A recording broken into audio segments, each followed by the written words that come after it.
Hello friends, गुरी web developer channel में आपका स्वागत है। आज हम इस वीडियो में पीएचपी में एरर हैंडलिंग किस प्रकार होती है, एक्सेप्शंस क्या होते हैं, इस टॉपिक को अपने कवर करने वाले हैं। तो चलते हैं विजुअल स्टूडियो कोड में और समझते हैं इस चीज़ को। देखिए, एरर हैंडलिंग एक टॉपिक है पीएचपी में, ये बहुत इंपॉर्टेंट टॉपिक है। एरर हैंडलिंग की तब आपको जरूरत पड़ती है आप अगर रियल लाइफ प्रोजेक्ट पर अगर अच्छे से वर्क करना चाहते हो, आप चाहते हो कि आपके कोड में अगर कोई रन टाइम में एरर आ जाती है तो वो एरर आपके यूज़र को ना दिखाई जाए, वो आपको ही सिर्फ दिखे।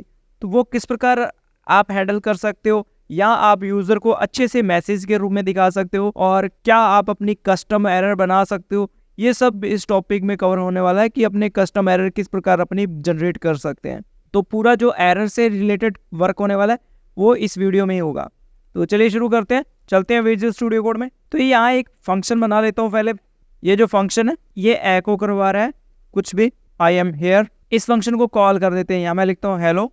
ये देखिए, मैं रिफ्रेश करता हूँ, चलता हूँ, यहाँ देखिए अभी वर्क कर रहा है। बट मेरे को इसके अंदर अगर एरर जनरेट करनी है, मैं यहाँ एक नंबर पास करता हूँ। तो मैं यहाँ एक वेरिएबल लिखता हूँ, उसमें यहाँ वेरिएबल दे देता हूँ ए पैरामीटर के रूप में। तो मैं यहाँ चेक करता हूँ, अगर इफ में $a के अंदर इक्वल टू 10 आए तो क्या करना है, एक एरर जनरेट कर देनी है। तो मैं यहाँ एरर जनरेट करने के लिए क्या करूंगा, फिलहाल तो मैं कुछ नहीं जनरेट कर रहा, मैं इतना ही चेक कर रहा हूँ कि इतना मेरा कोड वर्क कर रहा है, तो भी वर्क कर रहा है। अगर ये 10 इक्वल हुआ तो मेरे को यहाँ एरर जनरेट करनी है। तो उसके लिए लिखना है थ्रो, और यहाँ लिखना है न्यू, फिर यहाँ लिखना है एक्सेप्शन, और इसके अंदर मेरे को मैसेज प्रोवाइड करवा देना है जो एरर का आपका मैसेज होगा एक्सेप्शन के लिए। तो मैं यहाँ लिख देता हूँ, तो मैं ऐसा मैसेज प्रिंट करवा देता हूँ कि यू डोंट एंटर 10 नंबर। तो अभी मैं चेक करता हूँ, रिफ्रेश करता हूँ वहाँ चल के, तो अभी मेरा 12 एंटर कर रखा है। जैसे मैं यहाँ 10 एंटर करूँगा, अभी चेक करते हैं, रिफ्रेश करता हूँ, तो एरर आ चुकी है। ये यहाँ देखिए एक एक्सेप्शन की एरर आ रही है, मैसेज भी अपने को यहाँ दिख रहा है कि क्या एरर आई है, ये अपना एक एरर बन चुका है। तो इस प्रकार अपने खुद का कस्टम एरर जनरेट कर सकते हैं। अगर इसके अलावा 10 के अलावा कोई भी नंबर इसमें पास करोगे तो एरर नहीं आएगी। जैसे मैं 1 पास कर रहा हूँ तो अभी रिफ्रेश करता हूँ तो ये एरर नहीं आ रही, और अगर मैं यहाँ 10 पास कर दूंगा तो ये एरर आ रही है। इसको रिफ्रेश कर लेता हूँ। तो इस प्रकार अब इस एरर को भी अपने हैंडल कर सकते हैं। तो उसके लिए आपको क्या लिखना है, ये जो आपका कोड है इसको आपको ट्राई के अंदर रखना है और इसका एक कैच बना देना है। तो मैं यहाँ एक ट्राई लिखता हूँ, इसका एरिया स्टार्ट कर देता हूँ। ये जितना भी कोड है जिसके अंदर आपकी एरर आ सकती है या एरर आ रही है, उसको आपको किसके अंदर रखना है, ट्राई के अंदर। और जहाँ ट्राई खत्म हो रहा है तो वहाँ आपको लिखना है कैच। अब कैच के अंदर आप एरर हैंडलिंग कर सकते हो। यहाँ आपकी एरर आपको रिसीव होगी। यहाँ आपको एक वेरिएबल देना है, उससे पहले आपको लिखना है एक्सेप्शन, और यहाँ लिखता हूँ $E। आपका जो डेटा है वो ई में मिल जाएगा आपको। यहाँ कैच क्या कर रहा है, ये कोई भी एरर अगर ट्राई के अंदर मिलती है तो वो कैच के अंदर हैंडल कर ली जाती है। तो मैं यहाँ हेलो इसके अंदर लिख देता हूँ, एरर इतना ही लिख देता हूँ सिर्फ। तो अभी चेक कर रहे हैं, तो यहाँ देखिए एरर अपने को मैसेज मिल रहा है। अपने कस्टम इसे हैंडल कर लिया है, कस्टमाइज कर लिया इसे। और अगर मैं इसमें एरर नहीं आती तो आपका क्या लिखा आ जाएगा, आई एम हेयर। देखिए आई एम हेयर आ रहा है। अगर बाई चांस इसमें एरर आ जाती है तो ये क्या दिखा दिया जाएगा आपको, कैच के द्वारा जो भी एको में लिखा है वो आपको दिखा दिया जाएगा। अभी रिफ्रेश करता हूँ तो देखिए वापस समझ लीजिए हो क्या रहा है। आपने एक फंक्शन बनाया, उसके अंदर थ्रो न्यू एक्सेप्शन किया है, जिसकी मदद से आप एक कस्टम खुद की एक एरर जनरेट कर सकते हो। तो मैंने यहाँ एक एरर जनरेट किया है। कब एरर जनरेट कर रहा हूँ, जब यहाँ पैरामीटर में 10 वैल्यू पास की जाएगी, इफ की कंडीशन ट्रू हो जाएगी तो ये एरर जनरेट हो जाएगी। तो ये एक कस्टम एरर जनरेट करने का कोड था। बट जिस कोड के अंदर आपकी एरर आ सकती है या आ रही है उसको आपको ट्राई के अंदर लिख देना है। ये ट्राई यहाँ से स्टार्ट हुआ है और यहाँ बंद हो रहा है ट्राई। अगर आप ट्राई लगाते हो तो ट्राई के साथ साथ आपको कैच लिखना ही होगा। कैच कहाँ आएगा, जहाँ आपका ट्राई का एरिया एंड हो रहा है। कैच को कुछ इस प्रकार लिखा जाता है, कैच के आगे आपको पैराथेसिस लेने होते हैं। पैराथेसिस के अंदर आपको लिखना है एक्सेप्शन, इसके आगे एक कोई भी वेरिएबल दे सकते हो।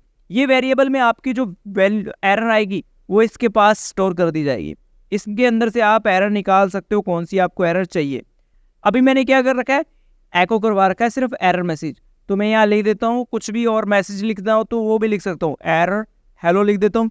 तो ये अपने को वहाँ देखने को मिलेगा एरर हेलो। अगर एरर नहीं आएगी तो ये नहीं वर्क करेगा। तो मैं यहाँ 12 लिख देता हूँ, या इसके अलावा कोई और नंबर लिख देता हूँ, तो एरर नहीं आ रही।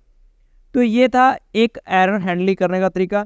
इसके साथ साथ आपको एक फाइनली फंक्शन, इसकी मदद से आप क्या कर सकते हो, कुछ ऐसा कोड लिख सकते हो जो एरर आए तब भी चले, चाहे एरर ना आए तब भी चले। तो मैं यहाँ लिख देता हूँ एको, तो ये मैं यहाँ लिखता हूँ इसके आगे कोई भी एक वर्ड, तो मैं लिख देता हूँ हेलो वर्ड, यहाँ मैं हेलो हटा देता हूँ। अभी चेक करता हूँ, देखिए अभी भी क्या वर्क कर रहा है, हेलो वर्ड। जब एरर नहीं आई, जब ये एरर आ जाती है, मैं यहाँ एरर दे देता हूँ, तभी भी हेलो वर्ड वर्क कर रहा है। फाइनली का यहाँ मतलब होता है कि आपका चाहे एरर आए चाहे ना आए, इसने वर्क करना ही करना है। ये लास्ट प्रोसेस है आपकी, ये लास्ट प्रोसेस है। इससे पहले अगर आपकी एरर आ चुकी है तो भी कोई इशू नहीं है, अगर एरर नहीं आई तो भी कोई इशू नहीं है, इसने वर्क करना ही करना है। इसकी जरूरत तब पड़ती है अगर आप इसके अंदर कुछ डेटाबेस से रिलेटेड एक्टिवेट कर रहे हो, आपने डेटाबेस का कनेक्शन बना लिया पर आपके बाद में एरर आ चुकी है तो आगे का कोड रन नहीं हुआ, तो एरर जो आपका डेटाबेस है वो क्लोज नहीं हुआ, तो उसके लिए क्लोज करने का कोड है वो फाइनली में आप लिख सकते हो। इसी प्रकार आप फाइल जब हैंडलिंग करते हो, फाइल हैंडलिंग में फाइल ओपन करते हो तो आप फाइल को क्लोज भी करना होता है। अगर आपने फाइल ओपन कर ली और आप उसमें कुछ डेटा हैंडल कर रहे हो, उसमें कुछ डेटा लिख रहे थे, तो उसी टाइम आपकी एरर आ चुकी है, तो वो आप ट्राई के अंदर लिख दो, कैच के अंदर वो हैंडल आप एरर दिखा सकते हो। फाइनली क्या करेगा, सारा काम होने के बाद वो उसे क्लोज कर देगा, चाहे एरर आई है चाहे नहीं आई, उसे क्लोज करेगा ही करेगा। इस प्रकार अपने एरर हैंडलिंग कर सकते हैं। तो अभी अपने एक चीज़ करते हैं, प्रिंट अंडरस्कोर आर करता हूँ मैं, और जो मेरे पास यहाँ पैरामीटर में ई पास हुआ है उस ई को प्रिंट करवा के देखते हैं मेरे पास क्या वैल्यू मिलती है। रिफ्रेश कर दो तो यहाँ देखिए कितना डेटा आपने को मिल रहा है, मैसेज मिल रहा है, और उसके बाद आपको प्रोटेक्शन कोड मिल रहा है। प्रोटेक्टेड कोड क्या है और कौन सी फाइल से आ रहा है, कौन सी लाइन नंबर से आ रहा है, ये सारी डिटेल यहाँ मिल रही है आपको। अगर ये आपका रन नहीं होता, अगर एरर नहीं आती तो यहाँ कुछ नहीं मिलने वाला आपको। देखिए एरर आती है, आपके पास कुछ डेटा मिल जाता है। इसके आगे आपके कुछ फंक्शंस आते हैं, जिस फंक्शन आपको इसमें से एरर का मैसेज या एरर निकालने में मदद करता है। तो मैं यहाँ लिखता हूँ एरर $e। अब ई जो पैरामीटर है इसके अंदर से अपने को एरर निकालनी हो तो किस प्रकार निकाल सकते हैं, तो यहाँ लिखता हूँ $e। फिर कुछ इस प्रकार अपने को यहाँ सिंटैक्स लिखना है इसका, इसके आगे अपने को लिखना है गेट मैसेज, तो मैं यहाँ लिख देता हूँ गेट मैसेज, और इस प्रकार आगे पैराथेसिस ऐड करने हैं। और अभी चेक करते हैं इसको, तो यहाँ कोई एरर नहीं आ रही, मैं यहाँ एरर जनरेट कर लेता हूँ, यहाँ 10 लिख देता हूँ, अभी एरर जनरेट हो जाएगी। तो यहाँ देखिए यू डोंट एंटर 10 नंबर, फिर उसके बाद एरर वाला एको प्रिंट हुआ, और फिर लास्ट में हेलो वर्ड जो ये फाइनली प्रिंट करवा रहा है। तो इस प्रकार अपने मैसेज गेट कर सकते हैं, कोड गेट कर सकते हैं। तो यही था फाइल हैंडलिंग, किस प्रकार अपने ट्राई काम करता है, कैच काम करता है और फाइनली काम करता है, और किस प्रकार अपने खुद का कस्टम एरर जनरेट कर सकते हैं। ठीक है गाइस, मिलते हैं नेक्स्ट ट्यूटोरियल्स में, बाय बाय।